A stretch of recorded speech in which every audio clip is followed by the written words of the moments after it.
कल से खबरें ये आ रही थी कि पुतिन ने जब प्रधानमंत्री नरेंद्र मोदी से बात की तो इस बात का जिक्र किया कि हम बच्चों को भारतीय निकालना चाह रहे हैं, लेकिन यूक्रेन उनको बंधक बनाकर कवच की तरह इस्तेमाल कर रहा है। लेकिन भारत की तरफ से ये क्लियर कर दिया गया है, विदेश मंत्रालय ने बयान दिया है कि यूक्रेन में किसी भी भारतीय के बंधक होने की हमें खबर नहीं है, हमें खबर नहीं मिली है, कोई सूचना नहीं दी गई है।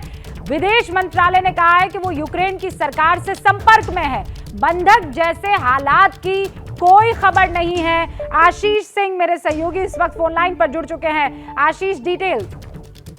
देखिए रुबिका, ये रीअश्योरिंग प्रेस रिलीज है विदेश मंत्रालय की तरफ से। अच्छी बात है कि उन्होंने इस बात की जानकारी दी है, और आप जानती हैं कि बिना वेरिफिकेशन और असर्टन किए विदेश मंत्रालय इस तरह का रिलीज जारी नहीं करता है। तो एक सकारात्मक खबर है कि अभी तक विदेश मंत्रालय के पास ऐसी कोई शिकायत या ऐसी कोई जानकारी सिचुएशन की नहीं है। तो जितने भी छात्र हैं उनके पेरेंट्स जो भारत में राहत के साथ ले सकते हैं। हाउएवर सिर्फ रूस की तरफ से क्लेम नहीं किया गया था। यूक्रेन के विदेश मंत्रालय ने भी अपने लेट नाइट ट्वीट में ये कहा था कि एक रशियन अग्रेशन में भारत के कुछ बच्चे फंसे हुए हैं।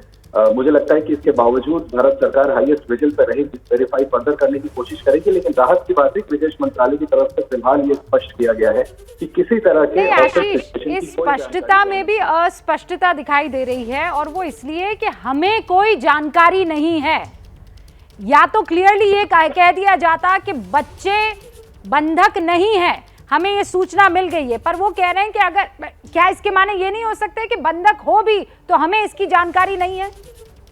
देखिए बिल्कुल रुबिका, जैसा मैंने आपसे कहा, आप देखें सिर्फ रशियन प्रेसिडेंट ने ही प्राइम मिनिस्टर से नहीं कहा। मुझे लगता है कि आपका जो आकलन है वो किसी हद तक सही है, क्योंकि मैंने बताया आपको यूक्रेन के फॉरेन मिनिस्ट्री ने ये ट्वीट करके कहा कि कुछ भारतीय बच्चे जरूर रशियन अग्रेशन के ट्रैप में है। उन्होंने इस तरह का भाषा का इस्तेमाल किया था कि वो इस तरह के सिचुएशन में है, लेकिन अब उनको हॉस्टेज कहा जाए या इसकी कोई औपचारिक जानकारी विदेश मंत्रालय के पास नहीं है। लैंग्वेज जरूर टेक्निकल है, लेकिन मुझे ऐसा लगता है कि रीअश्योरिंग, फिर से मैं कहना चाहूंगा, ट्वीट है। कम से कम ये जताता है कि कोई खतरनाक सिचुएशन में ट्रैप नहीं है, और निश्चित तौर पर विदेश मंत्रालय अभी भी विजिलेंट रहेगा, पता करने की कोशिश करेगा, और अगर ऐसा कोई भी केस सामने आता है तो उसकी मदद जरूर की जाएगी। अरिंदम बागची जो है ना, जो ऑफिशियल स्पोक्स पर्सन है MEA के, उन्होंने ये बात कही है जब उनसे ये पूछा गया कि ऐसी खबरें आ रही हैं कि यूक्रेन भारतीय बच्चों को बंधक बना रहा है, कवच का इस्तेमाल कर रहा है। खबरें उड़ती उड़ती ये आई, रशिया की तरफ से भी आई, यूक्रेन की तरफ से, जैसा आशीष कह रहे हैं, कहा गया। लेकिन अब जानकारी बाकायदा अरिंदम बागची ने ये कहा कि हमें ऐसी कोई सूचना नहीं है। ये रीअश्योरिंग था। और हमारे सहयोगी MOS डिफेंस से उन्होंने बातचीत की है, अजय भट्ट से। वो क्या कह रहे हैं सुन लीजिए।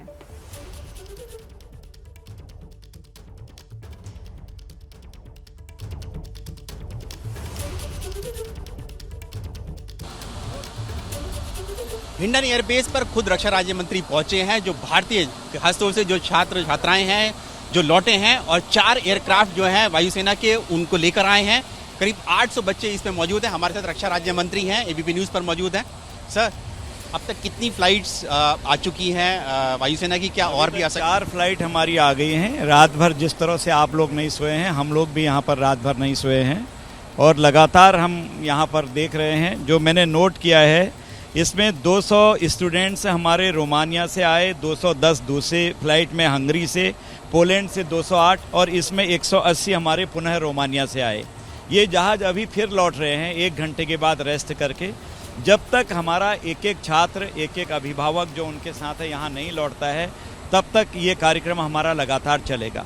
4 मंत्री हमारे विदेश में इस सेवा पर रात दिन काम कर रहे हैं। माननीय प्रधानमंत्री जी लगातार मॉनिटरिंग कर रहे हैं।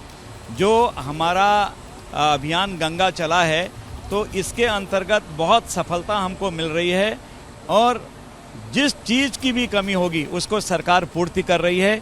घर तक पहुंचाने की जिम्मेदारी सरकार ने ली है। आपका कहना है कि इन 4 के बाद और भी जा रहे हैं? बिल्कुल, लगातार जा रही हैं। सर, एक सवाल और है कि कुछ भारतीय, जो ऐसी खबर आ रही है कि उनको वहां पर बंधक बना लिया गया, इसके बारे में कोई जानकारी मिल पाई है क्या? नहीं, कोई बात अगर ऐसी होगी तो सारे देश के नज़रों में, प्रधानमंत्री जी के नज़रों में रहती है। जो भी होगा, हमारी ये प्राथमिकता है कि हम अपने लोगों को लेके आए। धन्यवाद सर एबीपी न्यूज़ से बातचीत करने के लिए। तो ये हमारे साथ रक्षा राज्य मंत्री अजय भट्ट थे, जो बता रहे थे कि अभी तक 4 फ्लाइट आ चुकी हैं और उनका कहना है कि वायुसेना के और जो एयरक्राफ्ट्स हैं वो भी अब इसके बाद यहाँ पर जब हिंडन एयरबेस से और भी फ्लाइट्स हैं जो कि यूरोप के देश में भेजी जाएगी, यानी कि रोमानिया भेजी, हंगरी या पोलैंड भेजी जाएगी, जैसे कि ये हैं। तो ये जो ऑपरेशन है यानी कि ऑपरेशन गंगा के तहत C-17 एयरक्राफ्ट जो हैं वो लगातार यहाँ से जो है फ्लाई करते रहेंगे और भारतीयों को सुरक्षित लाते रहेंगे। साथ ही उन्होंने ये भी बताया कि अगर कोई ऐसी रिपोर्ट्स है जिसमें भारतीयों को बंधक बनाए जाने की है तो उसको लेकर सरकार और खुद प्रधानमंत्री जो टेकअप करेंगे और जितने भी भारतीय हैं उनको सुरक्षित निकाला जाएगा यूक्रेन से। कैमरामैन मनोज त्रिपाठी के साथ Neeraj Rajput, ABP news, Hindon airbase. तो नीरज, जो आखिरी 2 लाइनें कह रहे थे ये तब रिकॉर्ड किया होगा जब ये खबर नहीं आई थी विदेश मंत्रालय की तरफ से कि हमें ऐसी कोई सूचना नहीं है। 168 घंटे बीत चुके हैं युद्ध के और इस बीच आप ये देख लीजिए इवैक्यूएशन प्लान ऑपरेशन गंगा जो है ये लगातार जारी है और अभी हमें ये सूचना मिल रही है कि अगले कुछ घंटों में यानी 48 घंटों में 5000 से ज़्यादा हिंदुस्तानी छात्रों को वतन वापस ले जाने का रोड मैप और ब्लूप्रिंट जो है वो तैयार कर दिया है। खार्किव से कई छात्र बाहर निकाल दिए गए हैं। बड़ी खबर और राहत की खबर यह है कि बंधक जैसे कोई हालात नहीं है, क्योंकि हिंदुस्तान की सरकार न सिर्फ रशिया बल्कि यूक्रेन की सरकार के भी संपर्क में लगातार बनी हुई है। कर्नल दानवी। जी हाँ, ये जो बंधक बनाने की खबरें जो चली थी इसके ऊपर इसमें सिर्फ यही पॉइंट मेरे को समझ में आता है कि जैसे यूक्रेन की तरफ से बोला गया कि वो रशियन इन्वेजन के अंदर ट्रैप हो गए हैं, लेकिन कल बहुत सारे ऑडियोज़ और वीडियोस भी आए जिसके अंदर बच्चे ये कह रहे हैं कि हमको यूक्रेनियन पुलिस ने, यूक्रेनियन सैनिकों ने ट्रेन में घुसने नहीं दिया, हमको मारा, हमको धक्का दिया। तो ये वॉर के अलग अलग चेहरे हैं और इसमें एक तरीके से कहा जाए कि किसी को बंधक तो नहीं बनाया गया, लेकिन बंधक जैसी स्थिति हो गई जब आपकी सरकार, आपकी सेना वो मदद नहीं कर रही है और दूसरी तरफ आक्रमण चल रहा है, बमबारी चल रही है। ये बड़ी खूबसूरत तस्वीर आई है, तो इसलिए मैं माफ़ी के साथ आपको बीच में रोक रही हूँ। एक माँ अपनी बेटी को माला पहना रही है कि तू घर लौट आई है, ला तेरी बलाएं ले लूँ, तेरी फिक्र हो रही थी, लेकिन तुझे ऐसे खुश देखकर मैं बहुत ज़्यादा खुश हूँ। फूलों की उस पर बरसात। और ये देखिए अभिभावक जो है, अच्छा खबर ये भी आई थी कि जिस विमान को जितनी बजे उतरना था उससे कुछ घंटे जो है वो देरी हो गई, लेकिन अच्छा है, खबर अच्छी है कि वतन बच्चे लौट रहे हैं।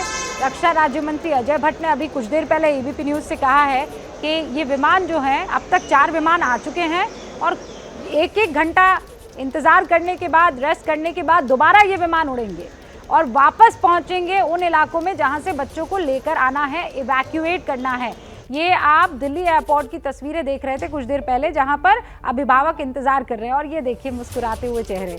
आपकी थकान इन्हीं मुस्कान और इसी मुस्कुराहट भरे चेहरे को देखकर दूर हो जाएगी। बच्चे अपने घर जाने के लिए उत्सुक है। हाँ, ये बात सही है कि वो थके हुए हैं, ये बात सही है कि बहुत जद्दोजहद के बाद वो आखिरकार इस विमान में पहुंच पाए हैं। उनका स्ट्रगल वही जानते हैं। वहाँ ठंड है, इतनी ठंड है, कपकपाती हुई ठंड, उसमें उनको कई जगह पैदल चलना पड़ रहा था, कई जगह ऐसे संघर्ष करते हुए निकलना पड़ रहा था कि यूक्रेन के उन ट्रेनों में यूक्रेन के छात्रों को या वहाँ के रहने वाले लोगों को तो एंट्री मिल रही थी, लेकिन हिंदुस्तान के बच्चों के साथ और बाकी मुल्कों के बच्चों के साथ दुर्व्यवहार हो रहा था। और ये हम यूं ही नहीं कह रहे हैं, बहुत से ऐसे वीडियो, बहुत सी ऐसी तस्वीरें सामने आई हैं। और अब ये तस्वीर भी आप देख लीजिए जहाँ पर बमबारी हो रही है। 4 घंटे का फासला है जो समय की अगर मैं बात करूं तो यूक्रेन में किसी भी भारतीय को बंधक बनाए जाने की खबर नहीं है। अभी की बड़ी खबर यही है, खार्किव से कई छात्र बाहर निकाल दिए गए हैं, लेकिन बंधक जैसे कोई हालात नहीं है। अरिंदम बागची, एमईए के स्पोक्सपर्सन, ने ये जानकारी हिंदुस्तानी मीडिया को दे दी है, क्योंकि कल रात से ये खबरें जो हैं निकल रही थी, बाहर निकल कर आ रही थी। एक प्रेस रिलीज जो है वो रशिया की तरफ से, क्रेमलिन की तरफ से जारी किया गया है, ऐसा भी बताया गया, जिसमें ये कहा था कि प्रधानमंत्री नरेंद्र मोदी को राष्ट्रपति पुतिन ने बताया है कि हम तो चाहते हैं कि रशिया जो है भारतीय बच्चों के लिए सेफ पैसेज एक क्रिएट करे, लेकिन यूक्रेन ऐसा होने नहीं दे रहा है, वो संभव नहीं हो पा रहा है।